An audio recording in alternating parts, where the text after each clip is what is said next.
A sturdy young fellow from Ransom's had a girl 7 times in a hansom. When she asked for more, said a voice from the floor, "My name is Simpson, not Samson." I thought that was good. Fella's wife caught him in bed with a little short midget girl. She said, "You promised me 2 weeks ago that you wouldn't do this to me." He said, "Well, you can see, darling, I'm tapering off." He just shook his head there like this. Just laugh, sir. Don't hold your laugh down. Would you rather see me here or in the park choking babies? I didn't have to be here. I could be somewhere tonight at a meeting, forming a group. That's right. I already got X's in my name and ain't belong to nothing yet. I was a Boy Scout once, and these 3 fingers didn't come in handy till last night.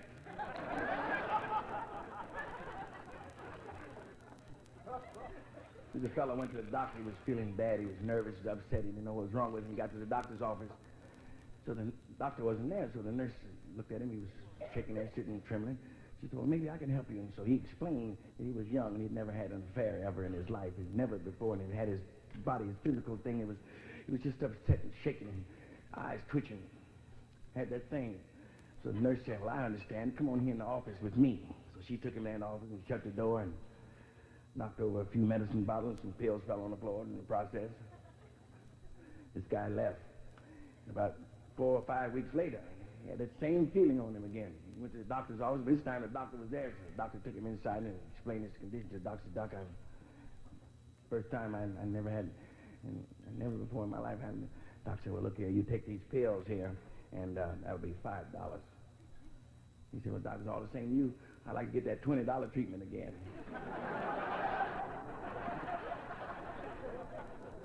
Over here on this side, he said, "If it's all the same to you, I'd like to get that $20 treatment." Okay.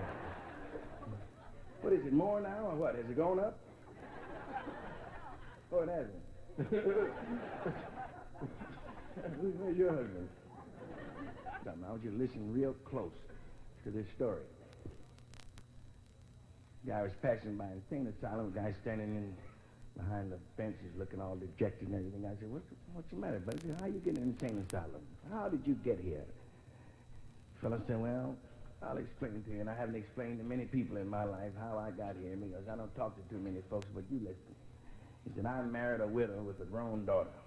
Then my father married my wife's daughter. That made my wife the mother-in-law of her father-in-law, and my father became my stepson. Then my stepmother, the daughter of my wife, had a son. He became my brother. He was my father's son, but he was also my wife's stepson. Therefore, their grandson, and that made me the grandfather of my stepbrother. Then my wife had a son. So my mother-in-law, the stepsister of my son, is also my grandmother, because his stepsister is his wife. I'm the brother of my son, who is also the son of my step-grandmother. I am my mother's brother-in-law. My wife is her own child's aunt. My son is my father's nephew, and I'm my own grandfather." That's how I got here. Boy, that's rough. There was 2 guys drank wine their entire lives together, and one guy was in the hospital because he had the DDTs and that other stuff that goes with a continuous life of drinking booze. Real wino. His friend came to see him. He was laying there, he was breathing his last few breaths, and his friend knew it. He says, "Anything I can do for you, Peter, for you? He says, anything at all I can do, just ask me. Do you know how well I like wine?" He said, "If I die, would you pour a fifth of wine on my grave every day?" He said, "You know I'll pour a fifth of wine on your grave every day." He said, "You don't mind if it passes through my kidney first, do you?"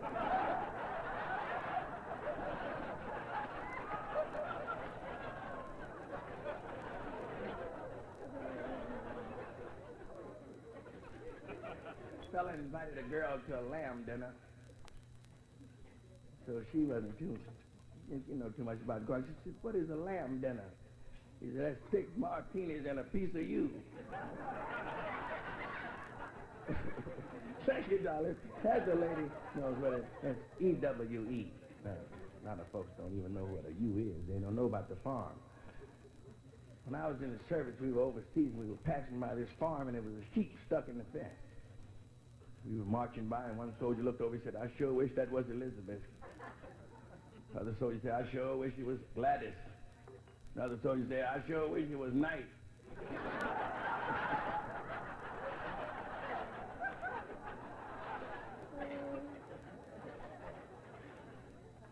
There was a husband, he was watching his flat-chested wife put a bra on. He said, "What'd you buy that for? You ain't got nothing to put in it." He said, "Well, you wear jockey shorts, don't you?"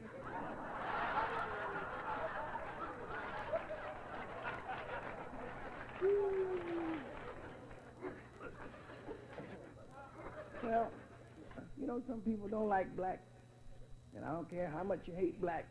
Comes nuclear war, everybody will be black. And Chris. That's right, you can't escape it. Let's see. Oh, so a lady went to the doctor for an examination. The doctor noticed a green spot on the inside of her leg, right inside here. So he examined her for 3 or 4 months. He couldn't find out. He kept giving her pills, but the green spot wouldn't disappear. And then he found out she was a gypsy. So he told her on the next examination, he said, "Undoubtedly, madam, your husband's earring is Brad."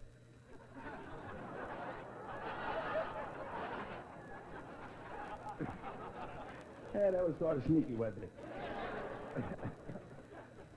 Thank you, sir. You're clever. You don't miss too much stuff. You probably graduated, didn't you? Yes, I wish I had graduated. A toast. How do you make Manischewitz wine? Kick him in the balls.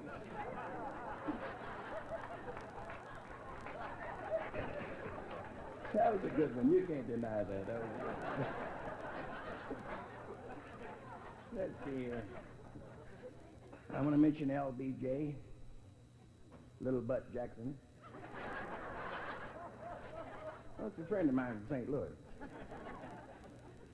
Who you thought I was talking about? You know, all the presidents that get in Negro's corner finally get shot. Have you noticed that? Lincoln, McKinley, Roosevelt was shot at, but they got Cermak. Kennedy, it's a shame. You know, if they had a Negro vice president, they would never have to worry about assassination. They'd never assassinate the president. Nobody. I don't care who he was. Nobody wants to see a spook in the White House. I say spook. I hope my folks here don't get offended when I say spook. I'd rather be called a spook than the big N. Didn't even talk about Niagara Falls around me. I didn't carry a knife until last year. I read it in the magazine, said all Negroes carry knives. I said, what? Let me hurry up and buy one.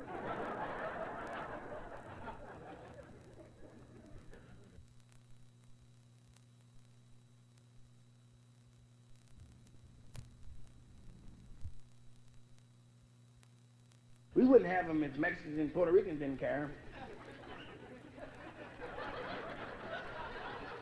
But I mentioned LBJ, and I was serious. I want to mention because the president was flying over the Okefenokee swamp, and he noticed a Chris craft with 2 white fellas in it pulling 2 Negroes on water skis up and down the swamp.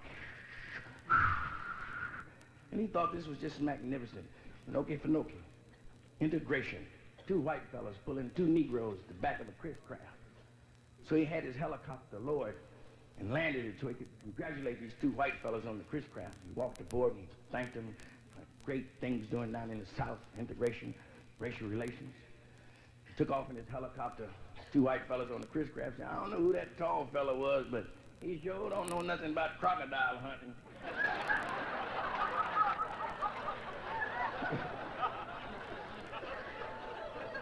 I don't even go down south. They found a Negro in Mississippi with 600 pounds of chains wrapped around his body. Found him in the river. The sheriff viewed the remains. He said, just like one of them Negroes, steal more chains than he could carry.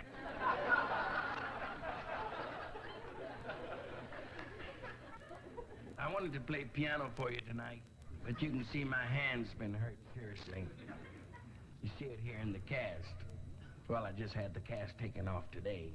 It was a home accident. Some young kids were playing baseball, and one youngster hit a home run through my bedroom window and hit my wife right down here.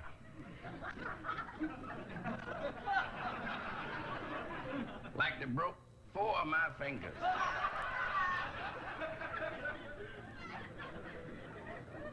These 4.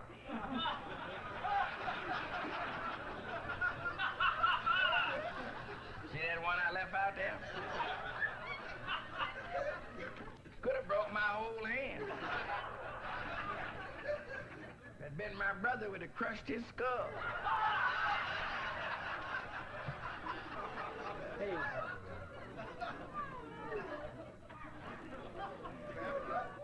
Little boy about 4 years old, he was trying to go to the toilet by himself, and he couldn't quite reach it. He just got over the edge, and the seat fell on it.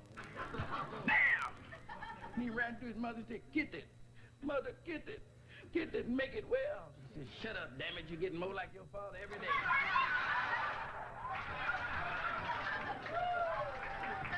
Well,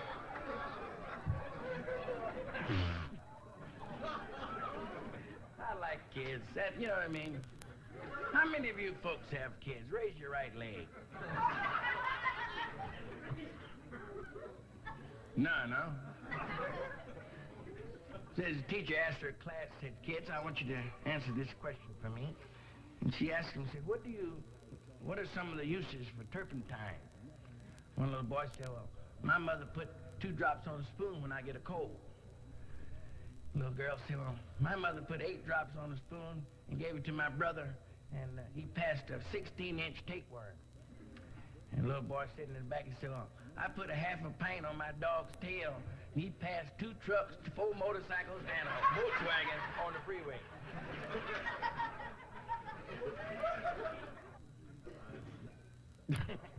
Thank you very much, sir. I got that. I admired you when you first walked in the door. I said, "Fox, there's a real man." You know what I mean? A lot of guys would put a toupee on that. No, really, huh? Look. Oh, man, I don't worry about it. I went to a guy, he said, "Fox, if you want to grow hair on your head."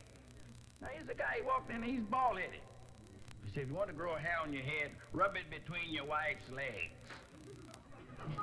And then he twirled his mustache. That was good enough for me. I might not have too much hair next year, but I'm going to have me a heavier mustache. Let's sing something and show that there's harmony that can exist among strangers. We'll sing, "Row, row, row your boat gently down the stream, merrily, merrily, merrily, merrily, life's but a dream." Won't you join in, friends, everyone? Row, row, row your boat gently down the stream, merrily, merrily, merrily, merrily, life is... Once more, everyone.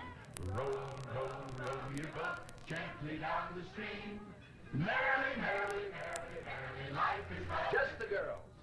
Row, row, row your boat gently down the stream, merrily, merrily, merrily, merrily, life is but a dream. Row, row, row your boat gently down the stream, merrily, merrily, merrily, merrily, life is but a dream. Now you others. Speak right up.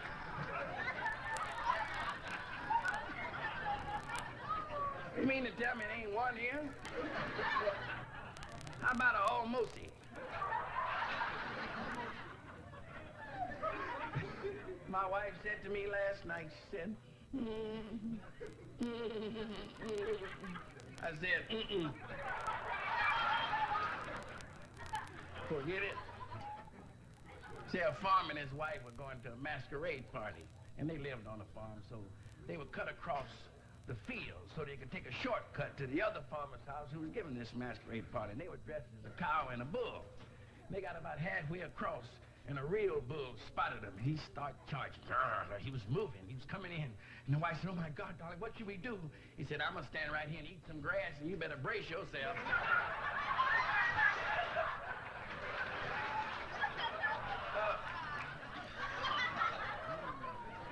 Well, here, let's drink a little toast. What What's the difference between meat and fish? You're not supposed to beat your fish.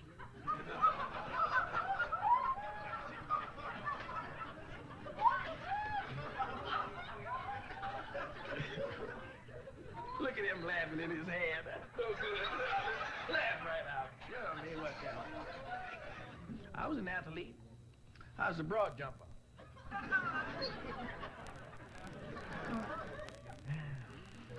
No kidding. I had a 36 Buick, and a chick showed me what those straps were for in the back seat. Of course, they cut her ankles a little bit, but I didn't mind that, but she's dropped my buttered popcorn. Folks, imagine yourself in one of America's most beautiful racetracks. That's where you have to picture it. You're sitting there, lots of money in your pocket. It's high noon, it's hot. Stands are filled. 100,000 people waiting on the T-bone steaks. A great racing day. 3 great horses and 3 great jockeys. The favorite horse of the race, Cold Towel. Second choice, Pussy Willow. And the dark horse of the race, My Dick. Imagine it. Cold Towel, Pussy Willow, and My Dick being led out the stable to pick up the jockeys. 3 great jockeys. Up on Pussy Willow is jockey O'Carroll. Up on Cold Towel is jockey Atkinson. And up on My Dick is jockey Strap.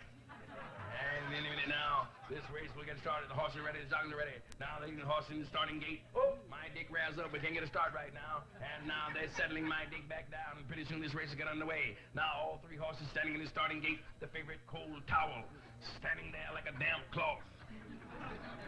And Pussy Willow is nervous and twitchery.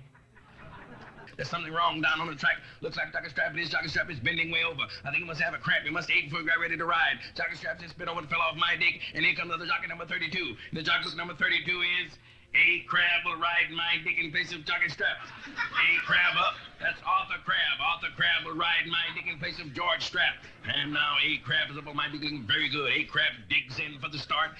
Ladies and gentlemen, a few things I'd like you to know. The Crab family has produced some of the best riders this country's ever seen.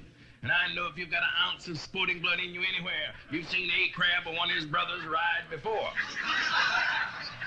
They ride exclusively for the Blue Stables. The Blue Stables are owned and operated by Mrs. Mary Ointment.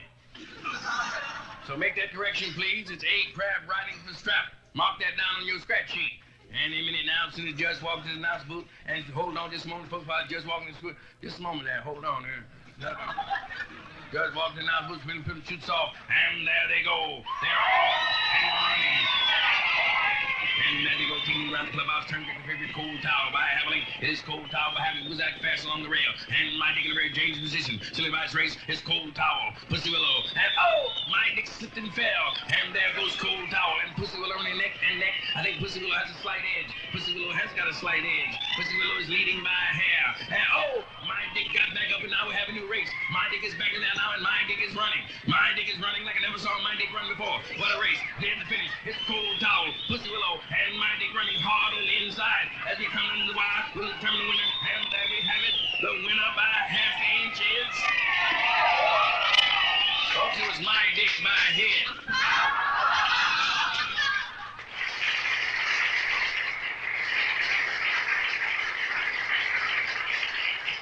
Thank you so much.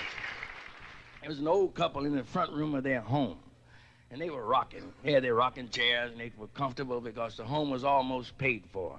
They'd been living there 53 years, $17,000 place. And they were comfortable and content. This faith healer came on the radio.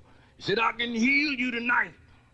If you're in the sound of my voice this evening, I can heal you tonight. If you want to be healed, put one hand on your radio and put one hand on what you want healed. So, the old lady reached over and put one hand on the radio and put one hand on the old tired heart and kept humming and singing. Wade in the water, wade in the water, children. The husband looked over and said, well, what the hell can I lose? He reached over, put one hand on the radio, and sneaked one hand down his lap. He said, wade in the water, wade in the water, children. His wife looked over at him. She said, Al, he said he could heal, not raise the dead.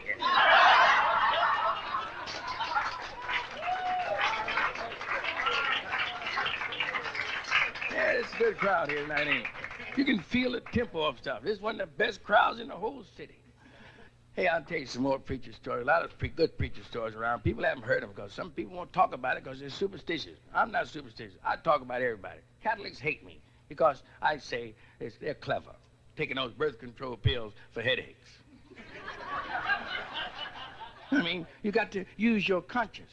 You know what I mean? Shucks, I don't belong to too much. There's too many different religions. Somebody's going to hell. It's going to be crowded. If you ain't got no reservation, you might have to stand up. There's a preacher was asked to come to a town, and small town, he was asked to come there for a revival because he was a good one, a good revival preacher. You know, he get the thing on, he get the feeling there, people put some money in the collection plate because he could preach. He got to town, wasn't no hotels in town, so he had to sleep with one of the sisters at her house. You know what I mean? Have chicken and everything, you know, preaching. And after the revival meeting was over, he had been there about 3 days. The revival meeting was over, and Rev got ready to leave town. And he said to his hostess, he said, "Darling, never in my ecclesiastical career have I encountered such an abundant, satisfying, abiding manifestation of thorough, complete, and delightful exemplification of gratitude, graciousness, and hospitality."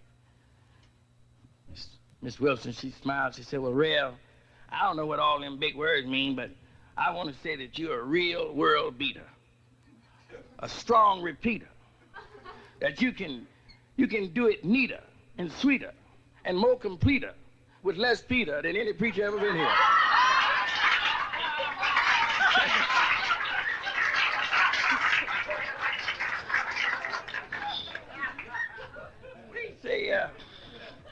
No, it's plenty of stuff.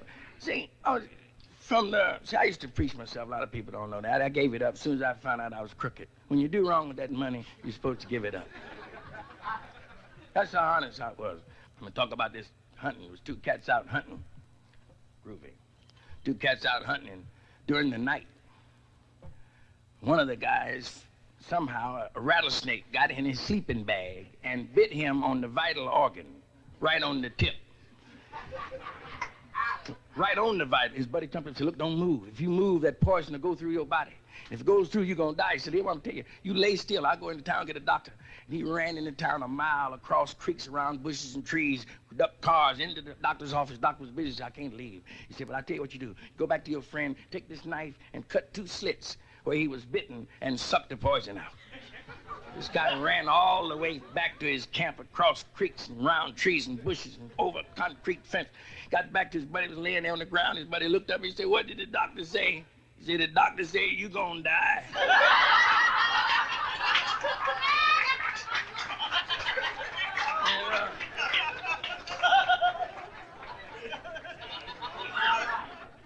See, I think it was Stanley and Dr. Livingston. Wasn't that the 2 guys that were supposedly lost in Africa?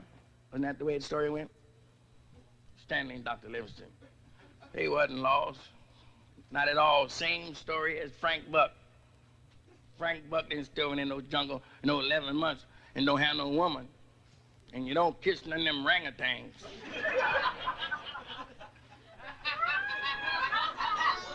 You know what I mean? People ought to tell the truth about Livingston and Stanley and Frank Buck. Frank Buck, shucks. Pretty little black girls running through the jungle with no brassiere on, and nothing but a grass skirt, and Frank laying up there with a power lawnmower.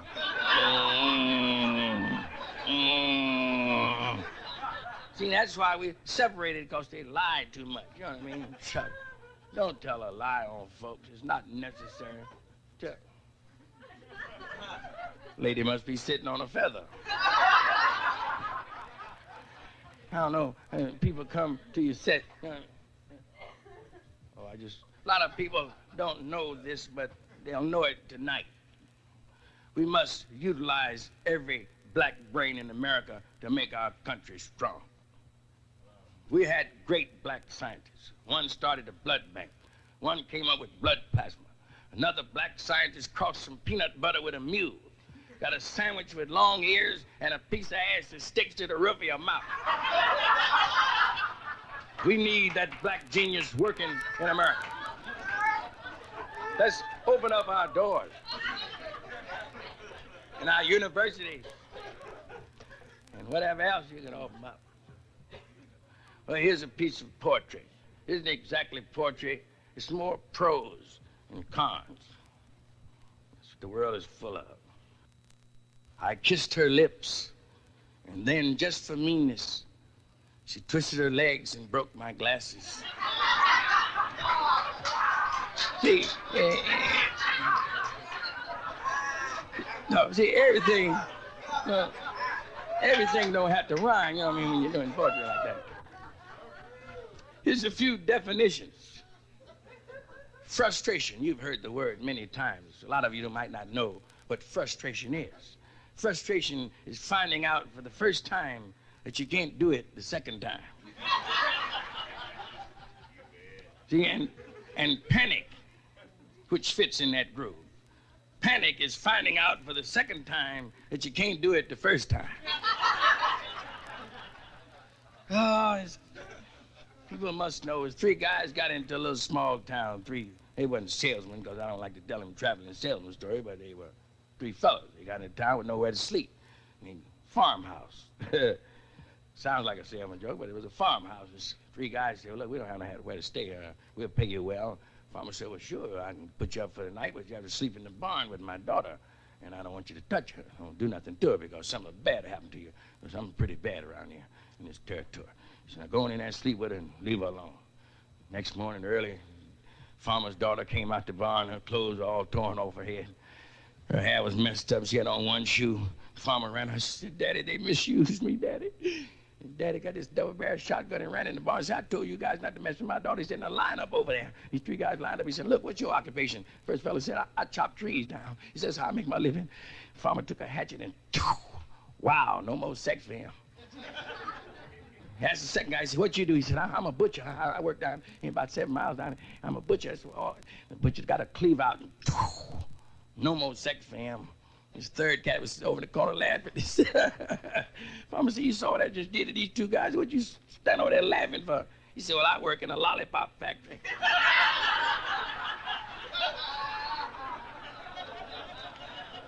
Yeah, you can tell each other. Yeah, that's good. You don't laugh too much, dear. You here for revenge? Get drunk tonight and throw up in the car. The hell with people.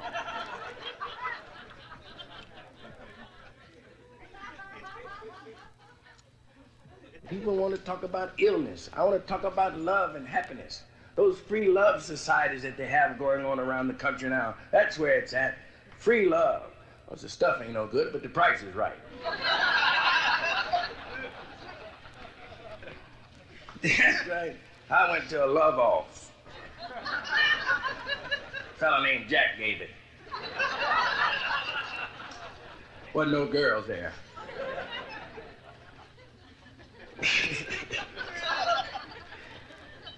Fellow was making love to a girl in the parked car, and the cop came up and put his flashlight on him. He said, you got a nerve making love here in the park. He said, don't you know it's against the law? He said, now come on with me to the station. He went down to the station. Next morning, he went to court. The judge asked what had happened. The cop told him what had happened. He found him making love in the car. The cop said, you know, it's against the law. It's against the law. The judge said, you know it's against the law to do something like that. He said, now, explain this to me. Why were you making love to this woman? He said, well, Judge, it's my wife. He said, case dismissed. The couple went on their way out to court, and the cop that had arrested him walked away and said, hey, buddy, come here. He said, listen, I didn't know that was your wife. He said, I didn't know it either until you shined that flashlight on her.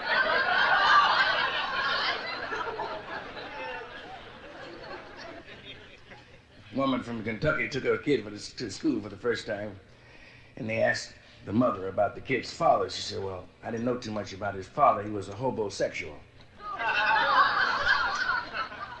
And the principal said, no, you mean a homosexual. She said, no, I mean he was a hobosexual. He was just a no-good, passionate bum.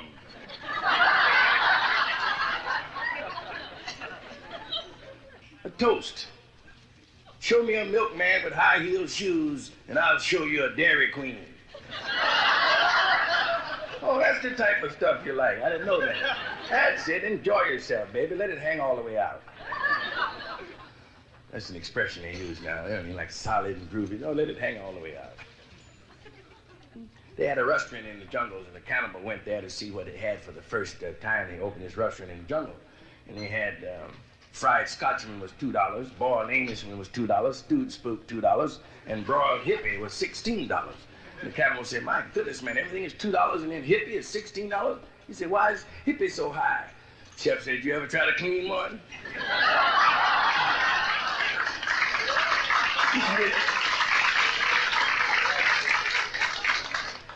Another little toast. What's better than a tiger in your tank? Lipstick on your dipstick.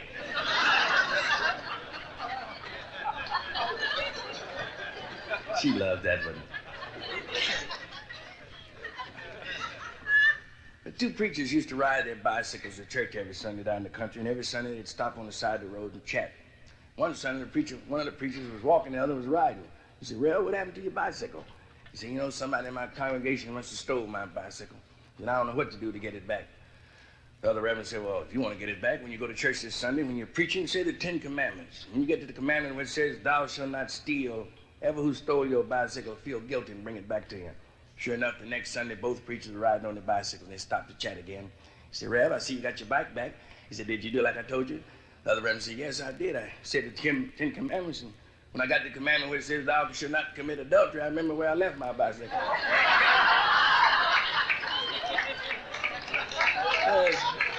Thank you very much. And, you know, during World War II, in my hometown, everybody wanted to help the war effort. And they didn't throw their money away on foolish things like food, rent, and clothing. Everybody in my home bought something worthwhile, something you could get a hold of and call your own. Everybody in my home bought a jackass. Everybody, even the little bitty kids, they had an ass of their own. Preacher's wife had the biggest ass in town. I know because I rode her big ass all the time. Biggest ass ever been on. You could see the muscles in her big ass. Sometimes my ass would sweat and I'd slip right off her big sweaty ass. I didn't have no saddle, her ass cost too much. Just like I told you, she had a husband who was a preacher. He didn't have such a bad ass himself. I rode his little narrow ass once. Boniest ass I ever tried to ride. You can't ride them bony ass, you got to have some meat on your ass when you get ready to ride. Get you a big fat ass and hi-yo, silver! Every Sunday the preacher came to church on his ass. The congregation came to church on their ass. I hadn't been in town long, I was on my ass. One Sunday the preacher put his ass outside the window, came inside and started preaching. And one of the sisters in the back row was smoking weed. I was reading the gospel, and something caught fire. Something caught fire in the back pew, and she jumped up and hollered, "Help! Save us!" Everybody around outside snatched their ass and rolled off.